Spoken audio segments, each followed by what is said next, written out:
안녕하세요.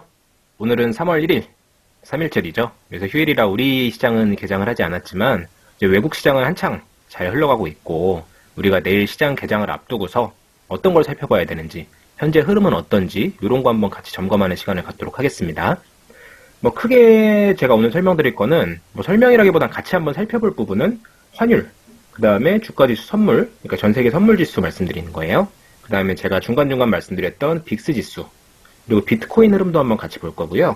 그 다음에 채권 금리는 어떻게 흘러가는지, 그 다음에 우리 그 인플레이션의 가장 핵심적인 요소인 WTI 선물지수, 요거는 어떻게 흘러가는지, 그리고 제가 요거 향후 흐름은 어떻게 생각을 하는지, 요거에 대한 관점도 같이 한번 살펴볼 거고요. 그 다음에 리포트를 통해서 투자 주체별 이제 선물 누적 순매수 추이는 어떻게 되는지, 그러니까 이제 외국인 선물 현황이 굉장히 중요하다고 제가 이전 영상에서 보여드렸었죠. 코로나 최저점 부근에 다가왔을 때 외국인들이 선물 포지션을 통해서 본인들이 어떻게 생각하는지를 간접적으로 표현을 했다. 그리고 우리는 그렇게 충분히 캐치를 할 수 있었고 그거에 따라서 지수 앞으로의 방향은 대충 살펴볼 수 있었다. 이런 얘기 드렸었어요. 그 다음에 이제 마지막으로는 업종별로 외국인들이 이번 하락장에서 자금이 전반적으로 많이 이탈을 하긴 했지만 어떤 쪽에 많이 이제 매수를 했는지 그런 것까지 한번 살펴보는 시간을 갖도록 하겠습니다. 일단은 환율 한번 보시면 그래서 최근에 외국인들 수급에 따라서 환율과 코스피 지수가 어떻게 연동이 되는지 이런 거 계속해서 살펴봤었죠. 네, 뭐 그래프 보는 김에 뭐 한 번만 더 살펴보자면 요 빨간 선이 코스피 지수예요. 그리고 요 파란색 선이 환율입니다. 그래서 환율이 여기서 갑자기 오를 때 코스피 지수는 이렇게 빠졌죠. 빨간 선은 내려오고 환율은 올라가고 마찬가지로 환율이 이렇게 오를 때 코스피 지수는 빠지고 이때 올랐을 땐 좀 잘 버티나 싶더니 환율이 떨어질 때 코스피가 상승했다가 환율이 상승할 때 다시 코스피가 떨어졌습니다. 그러니까 이게 외국인 자금이 이탈하면 환율의 변동이 생기고 또 환율의 변동이 생기면 외국인 자금에 또 변동이 생기고 이게 닭이 먼저냐 달걀이 먼저냐 뭐 요 차이라고 볼 수도 있는데요. 이게 경우에 따라서 좀 요인이 다르다 보니까 맹목적으로 요것만 살펴볼 수는 없어요. 하지만 일단 환율이 하락을 했다는 거는 우리 지수에 굉장히 긍정적인 요소다. 요거는 분명히 맞는 사실입니다. 그래서 요때가 우리 그 코스피 금요일날 종가가 이제 26일 3시잖아요. 3시 반에 끝나니까. 그러니까 요때 기준으로 환율이 여기서 마무리가 됐었다가 좀 상승을 하는 모습이 있었어요. 그랬다가 지금은 환율이 다시 안정이 되고, 네, 지금 이제 진행 중인데, 일단은 이게 좀 더 떨어지면 좋겠어요. 이게 더 떨어지면 우리 증시에는 긍정적인 요소가 되니까. 어쨌든 지금 흐름 자체는 환율이 계속해서 오르다가 다시 이제 좀 하락하는 모습을 보이고 있다. 요 정도 체크하시면 될 것 같습니다. 그리고 선물지수 보시면은, 네, 뭐 나쁘지 않아요.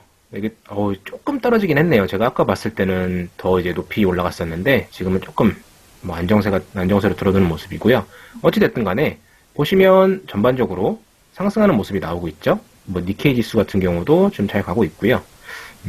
네, 전반적으로 많이 빠졌던 선물지수 중심으로 네, 뭐 다시 상승이 나오는 모습을 볼 수 있고요. 이건 이제 아직 진행이 안 됐으니까 금요일날 많이 빠졌죠. 근데 이제 조금만 길게 보시면 목요일날 상승한 걸 이제 조금 반납을 했다. 그래서 그냥 우리는 수요일 지수 그대로 멈춰 있다라고 생각하시면 될 것 같아요. 중장기적인 그 흐름이 중요한 거지 우리가 하루하루에 일일비하는 그런 건 아니니까. 그렇죠? 그래서 오늘 지금 장이 진행 중인 그런 지수들은 전반적으로 다 상승이 나오고 있다. 그리고 당시 하락이 좀 많이 나왔던 그런 지수들 다시 회복하는 모습 나오고 있으니까 흐름 자체는 나쁘지 않다고 말씀드릴 수 있겠습니다. 그리고 마이너스 떠 있는 애들은 전부 다 이제 아직 개장을 안 한 애들이잖아요. 그렇죠? 뭐 이 정도 보시면 될 것 같고, 제가 이제 눈여겨본 부분은 요 빅스 지수예요. 빅스 지수가 그 정확히 일치하는 건 아니지만 우리나라 인버스랑 좀 흐름이 비슷하다고 말씀을 한번 드렸었죠. 그러니까 이건 변동성 지수를 의미를 하는데 그러다 보니까 이게 인버스랑 완벽하게 일치하진 않아요. 하지만 흐름을 한번 같이 보시면 네, 요 파란색 선이 빅스 지수고요. 이게 이제 나스닥 선물 지수거든요. 그러니까 지금 이때가 3월 달에 그 작년 3월에 코로나가 최고점에 달해서 증시가 개박살 났을 때, 그때 이제 빅스 지수는 가장 크게 상승을 하고 선물 지수는 하락을 하죠. 그러니까 이 변동성이 크다는 얘기는 사람들의 예측과 반대로 올라가서 이제 좀 공포 지수랑도 어느 정도 연관이 있다고 보시면 될 것 같아요. 근데 이 지수가 조금 확대를 해볼게요. 지난 2월 26일이면은 이때죠. 이때, 그러니까 목요일, 금요일 이때. 목요일 날을 밤이니까 우리가 이제 금요일 날 앞두고서 그때 나스닥 선물 지수가 박살이 나면서 그러면서 이제 금요일 날 우리 지수도 영향을 받았는데요. 그때 빅스 지수가 급상승을 했어요. 그러면서 이제 나스닥 선물도 많이 빠졌죠. 근데 하지만 26일 그리고 3월 1일까지 이제 오면서 빅스 지수는 다시 안정화가 되고 있습니다. 이때 좀 증시가 많이 빠지긴 했지만 빅스 지수가 안정화되는 걸 보고서 저는 이제 어느 정도 좀 시장이 그렇게 급변동이 나올 만한 그런 상황은 좀 지나지 않았을까라고 생각을 하고 있었고, 뭐 계속해서 빅스 지수가 하락이 되고 있다는 거는 증시 흐름에 나쁘지 않다는 얘기입니다. 그리고 이렇게 하락이 나온다는 얘기는 조금 이따가 볼 채권 금리랑도 한번 살펴볼 건데요. 일단 중국 양회, 제가 그저께 말씀드렸던 중국 양회 관련해서 일단은 좀 낙관적으로 보고 있는 상황이 아닌가. 그리고 중국이 좀 미국한테 개기는 움직임이 나오지 않을 걸로 보인다. 그 정도 흐름까지도 한번 우리가 시나리오를 세워볼 수 있지 않을까 하는 생각이 들고요. 최근에 좀 핫했던 비트코인도 한번 볼게요. 비트코인이 엄청나게 올랐었죠, 진짜. 이때 끝을 모르고 올라갔다가 지금 상승분 반납하고 여기까지 내려왔었어요.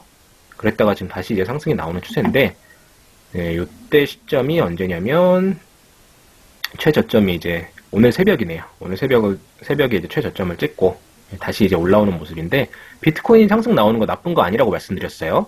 비트코인은 유동성을 확인할 수 있는 좋은 지표 중에 하나예요. 저는 아직 비트코인에 대해서 뭐 어떤 로직으로 돌아가는지 뭐 이런 확신이 없어서 투자는 못 하고 있어요. 투자는 안 하고 있는데, 이 비트코인이 이렇게 상승하는 모습은 아직 유동성 장세가 끝나지 않았음을 알 수 있는 것 중에 하나이기 때문에 뭐 같이 투자하시는 분들도 있을 거예요. 근데 같이 투자하시는 분들보다 훨씬 더 많은 게 투기 세력이라고 저는 생각을 합니다, 지금. 그래서 그런 쪽으로 흘러 들어가는 자금이 많다는 거는 아직 우리 시장에 유동성이 풍부하다, 살아있다 라는 걸 얘기할 수 있다, 그렇게 생각을 하고 있습니다. 마찬가지로 요것도 상승이 나오고 있기 때문에 뭐 크게 나쁘진 않은 흐름이다. 하지만 요거는 지금 시간 단위로 보고 있는 거라서 한번 일봉으로 볼까요? 일봉으로 보시면은 그렇죠, 여기서 이렇게 올라왔다가 조정받고 지금 다시 올라오고 있죠. 이게 다시 이렇게 꺾일 수도 있어요. 그래서 일단 체크는 해봐야겠지만, 일단 지금 제가 영상 준비하는 1시 반 전후 요때 기준으로 봤을 때는 그렇게 뭐 흐름이 나쁘지 않다. 모든 지수의 안정화를 어느 정도 가리키고 있다라고 말씀드릴 수 있겠습니다. 그리고 이제 채권 금리도 한번 볼게요. 보시면은 우리가 이제 관심 가졌던 거는 장기 채권이잖아요. 보시면은 요때 26일 날이 우리 그거였잖아요. 금요일이었는데, 그때까지 이제 채권 금리가 확 오르면서 요때도 이제 확 오르고 하면서 조금 좋지 않은 모습이었지만 금리가 안정화가 되는 모습을 보여주고 있습니다. 그래서 요렇게 안정화가 되고 있다는 얘기는 뭐냐면, 이게 채권 금리가 인상이 됐을 때 이게 왜 중국에 부담이 되느냐, 이렇게 질문하신 분이 좀 계셨어요. 그래서 그거에 대해서 좀 설명을 드리자면, 채권 금리가 인상이 되면요, 중국 같은 경우, 그러니까 이제 요 국채가 인상이 되면 회사채에도 영향을 미치거든요. 근데 중국은 곧 만기가 돌아오는 회사채가 굉장히 많아요. 그렇다 보니까 이렇게 금리가 인상된 상태에서 다시 이제 채권 금리, 그러니까 인상된 채권 금리 기준으로 다시 이제 채권을 연장을 할 거 아니에요? 그렇죠? 그렇게 되면은 당연히 이자에 대한 부담이 엄청나게 크겠죠. 지금 전 세계적으로 부채가 어마어마한 상황인데, 거기서 채권 금리가 인상된 상태에서 만기가 도래한 채권들을 다시 갱신을 하고 이렇게 하게 된다면, 그러면 당연히 부담이 엄청 커지겠죠. 그래서 양회를 앞두고서 지금 이제 좀 간을 보는 느낌인데, 이게 좀 안정화가 된다는 얘기는 중국이 이제 미국한테 개기는 흐름이 안 나오지 않을까. 뭐 이미 이제 큰 형님들은 물밑 작업으로 다 얘기가 다 어느 정도 됐을 거예요. 근데 그렇다고 해서 뭐 안심을 할 수 있는 상황은 아니고, 양회가 이제 이번 주에 이제 결과가 나오니까 중간중간 한번 체크를 꼭 하시는 걸 권장을 드립니다. 제가 유리한 지표만 끌어당겨 와서 지금 보여드리는 게 아니고요, 가장 기본적으로 여러분들이 항상 체크하셔야 되는 그런 지표들이에요. 저도 이제 하루에 한 번씩 눈 뜨고 나면 꼭 체크하는 지표들이고, 근데 그 지표들이 모두 안정적으로 돌아서고 있다. 이거는 뭐 나쁘지 않은 신호죠. 그래서 여러분들 좀 걱정 좀 덜으셔도 될 것 같다, 이 얘기 드리는 거고요. WTI 선물 지수, 요거는 제가 이제 한 요쯤인가, 요쯤이었죠. 요쯤에 이제 유가 상승은 계속해서 나올 거다, 60불 이상 충분히 갈 거고 올해 연내로 한 70불까지도 충분히 갈 수 있을 것 같다라는 말씀을 드렸는데, 이때 이제 횡보를 좀 했어요. 그러다가 급등이 나오면서 지금 현재 62불, 63불 정도 왔다 갔다 하고 있죠. 그래서 이때 정유주 이제 제 얘기에서 좀 투자 아이디어를 얻어서 정유주 투자하신 분들은 네, 좀 좋은 수익을 내셨을 것 같아요. SOE 이런 거 많이 올랐죠. 근데 이제 일단은 저는 중장기적인 방향에 대해서는 전혀 뭐 문제될 거 없다고 생각을 합니다. 하지만 이제 요거 리포트를 하나 좀 살펴볼게요. 보시면은 이제 오펙에서 현재 유가가 상승한 결정적인 요인 중에 하나가 사우디가 지금 1월 달에 뜬금없이 자발적 감산을 하겠다라고 얘기하면서 유가 상승에 탄력을 받았던 거거든요. 이거는 진짜 사우디가 대승적인 차원에서 감산을 하겠다고 했을까요? 절대 아니죠. 이게 미국이랑 분명히 딜이 있었을 거예요, 뭔가. 그 내막까지는 우리는 알 수 없겠지만, 하지만 이게 유가가 어느 정도 많이 올라서 안정화가 됐기 때문에 요거에 따라서 4월부터 감산 방침을 처리할 방침이다. 이렇게 얘기가 나오고 있죠. 그러니까 이게 아마도 지금 그 미국 셰일 쪽도 그렇고 손익분기점을 못 넘게 되면은 거기 다 파산을 해야 되거든요. 그렇기 때문에 좀 그거 가지고 뒤에서 좀 뭔가 딜이 있지 않았을까. 그런 예상을 좀 하고 있고요. 일단은 그래서 이제 증산 얘기가 나오면 유가는 좀 출렁일 가능성이 있어요. 그래서 이제 와서 이제 정유주들이 많이 올랐다고 해서 따라잡는 그런 분들을 생각을 하고 계신 분들이 계시다면 그거는 추천드리지 않고요. 중장기적인 방향은 아직도 훼손되지 않았다고 생각을 하기 때문에 제가 영상에서 몇 번 말씀드렸죠. 저도 지금 정유주 전 중간에 내렸어요. 근데 더 이제 상승이 더 크게 나와서 배가 조금 아프긴 한데 이게 한번 출렁일 때가 온다면 그럼 그때 다시 한번 베팅을 할 그 투자 아이디어는 그대로 유효하다라고 말씀을 드렸습니다. 그리고 우리나라 종목 중에는 뭐 몇 개 없습니다. 정유주는. 뭐 GS 아니면 S오일이잖아요. SK이노베이션은 이미 배터리 쪽으로 넘어갔기 때문에 정유주 쪽으로 보시는 건 좀 맞지 않고요. S오일 아니면 GS인데 GS는 좀 지주회사다 보니까 정유회사에만 묶여있는 건 S오일 쪽이 좀 더 영향성이 높다. 그리고 테마주 쪽으로 유가 테마로 이제 왔다 갔다 하는 걸 생각을 하시는 분들은 흥구석유 그 정도 생각하시면 될 것 같아요. 근데 흥구석유는 좀 애가 유가가 갑자기 급등을 했는데 반응 안 하는 경우도 있고요. 뭐 오히려 반대로 달리는 경우도 있어요. 테마주들이 그래요. 그래서 왔다 갔다 하기 때문에 저는 이제 테마주는 제 취향도 아니기도 하고 그래서 만약에 정유주 쪽 생각을 하시는 분들은 GS나 SOL 이런 쪽 보시면 될 것 같다. 그렇게 말씀드릴 수 있겠고요.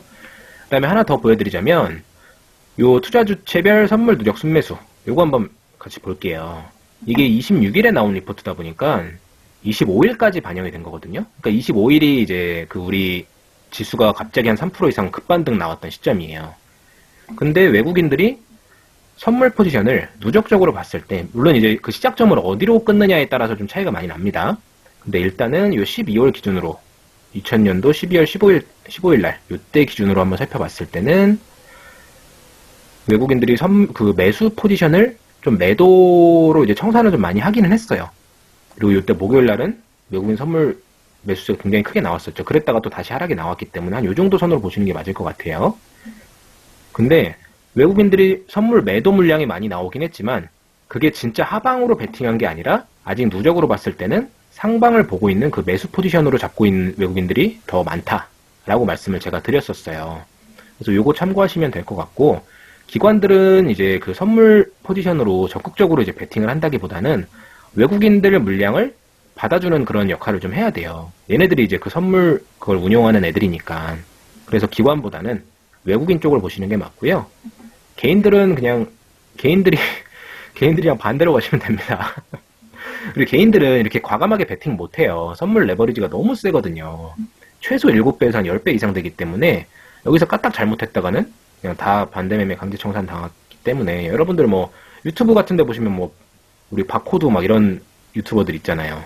물론 이제 해외 선물이긴 하지만 그분들은 그래서 그런 영향도 있고 하다 보니까 함부로 하시는 거 아닙니다.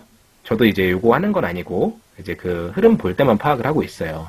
전반적인 방향을 어느 정도 제가 예측을 하고 접근을 하긴 하지만 중간중간 한 번씩 굉장히 큰 문제가 생기면 그때 이제 회복이 안 됩니다.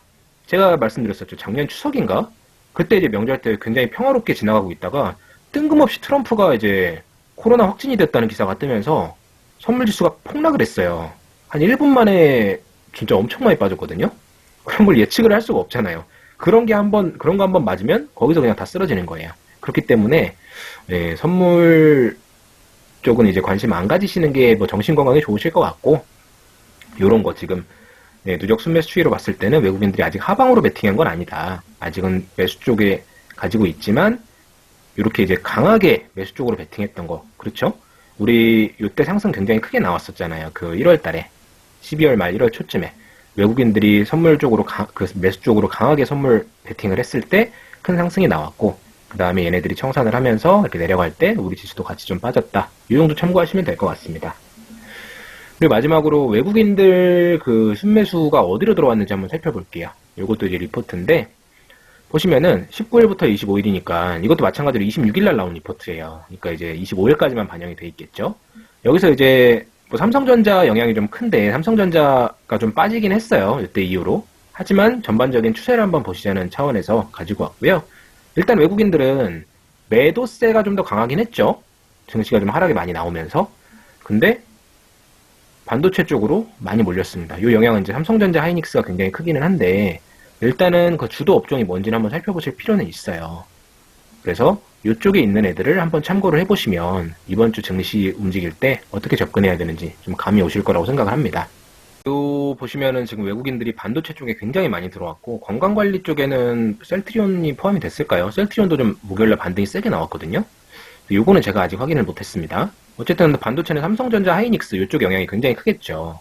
금요일날 많이 빠지긴 했어요. 그거는 반영이 안 된 겁니다. 이게 26일 오전에 나온 리포트다 보니까 금요일 오전에 나온 거라서 금요일 하락분은 반영이 안 됐다. 그거 좀 고려를 해주셔야 되고요. 근데 이제 전반적으로 하락이 많이 나왔잖아요. 금요일날. 반도체만 빠진 건 아니고 다른 것도 다 같이 빠졌을 테니까 그럼 이제 상대적으로 봤을 때 이쪽이 더 강한 섹터다. 이거는 뭐 추정을 하실 수 있겠죠. 그 정도 참고하시라고 제가 가져온 거예요. 기관들도 마찬가지겠죠. 기관들도 반도체 쪽으로 굉장히 크게 수급이 들어왔다라고 말씀드릴 수 있을 것 같고 개인들 보세요. 반도체 많이 팔았죠. 이것만 보셔도 어떻게 접근하셔야 될지 좀 감이 오실 거라고 생각을 합니다. 개인이랑 반대로만 움직여도 여러분들 중간은 갈 수 있어요. 이게 좀 너무 냉정한 얘기긴 하지만 이제 개인들 심리가 단합이 되기가 정말 어려워요. 대금은 크지만 외국인들은 조그만 자금 가지고도 증시를 왔다 갔다 이제 쥐락펴락 할 수가 있는 이유가 뭐냐면 단시간에 집중해서 한 번에 이제 뭐 시장가로 매수를 때려버리든 아니면 단기간에 그 자금을 집중을 해서 매수를 때리든 그렇게 해서 지수를 원하는 방향으로 컨트롤할 수가 있거든요.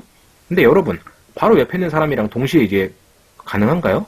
한두 명에서는 안 되는 거잖아요. 큰 자금이 동시에 이제 매수세가 유입이 돼야 증시도 상승이 나오고 하는 건데 여러분들 대부분 매수하실 때 조금만 떨어지면 내가 주워야지 이런 생각으로 하시지 오르니까 시장가 매수로 내 전재산 다 때려 부어야지 이렇게 생각하시는 분들 많지가 않아요.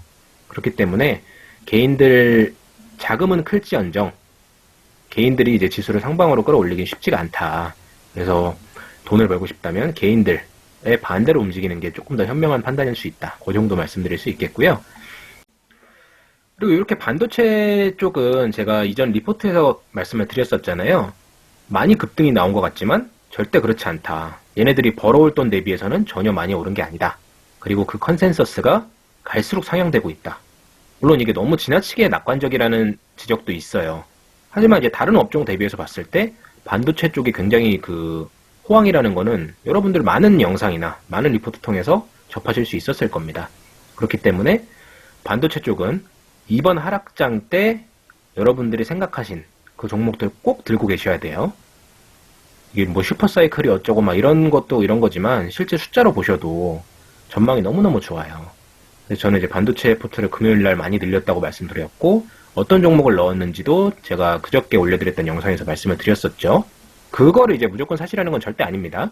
하지만 이제 제가 접근하는 그 방식이나 이런 거 한번 판단을 하시고 여러분들이 좀 땡기는 거 공부도 한번 해보시고 뭐 꼭 내일이 아니어도 여러분들이 시장 흐름을 좀 보면서 경우에 따라서는 반도체 쪽을 이제 비중을 좀 작게 가지고 계신 분들은 포트폴리오를 적극적으로 교체하시기에 너무 좋은 그런 시기가 되지 않을까라는 생각을 하고 있습니다. 일단은 우리가 전 세계적으로 지수를 같이 한번 뭐 영향을 미치는 지표나 이런 걸 같이 한번 살펴봤고요. 일단은 지금 시각까지는 흐름이 나쁘지 않아요. 그렇기 때문에 내일 상승 예상할 수 있을 것 같고 그 다음에 시장에 영향을 미치는 거 제가 그저께 정리해서 올려드렸죠. 미국의 그 경기 부양안 이게 어떻게 통과가 되는지 상원을 통과를 해야 되는데 여기서 좀 난항이 예상이 된다는 그런 지적도 있어요. 그렇기 때문에 이게 어떻게 흘러가는지 살펴보셔야 되고요. 두 번째는 중국 양회에서 중국이 미국한테 개기는 흐름이 나오는지 아니면 그냥 수긍을 하고 나 이제 그만 개길게요 형님 봐주세요 라는 움직임이 나오는 그러니까 이제 결국엔 그것도 유동성 회수 안 하고 경기 부양책을 큰 규모로 이제 통과를 그냥 하겠다 이런 흐름이 나오는지 그걸 살펴보면 된다는 말씀이에요. 이해가 안 되시는 분들은 그저께 올려드렸던 영상 1편을 보시면 됩니다. 1, 2, 3편으로 나눠드렸는데 1편은 제가 중국하고 미국 흐름 이런 거 말씀을 드렸고 2편은 하락장에서 해서는 안 되는 거 그리고 3편은 상승 그러니까 이제 하락장에서 그렇다면 반대로 해야 될 거랑 제가 좋게 보고 있는 종목들 그런 거 말씀을 드렸어요. 그 영상 참고하시면 될 것 같습니다. 일단 오늘 지표 살펴보는 건 이 정도로 마무리를 하고요. 제가 추가적으로 좀 설명드리고 싶은 게 있는데 그거는 다음 영상에서 설명을 드릴 수 있도록 하겠습니다. 감사합니다.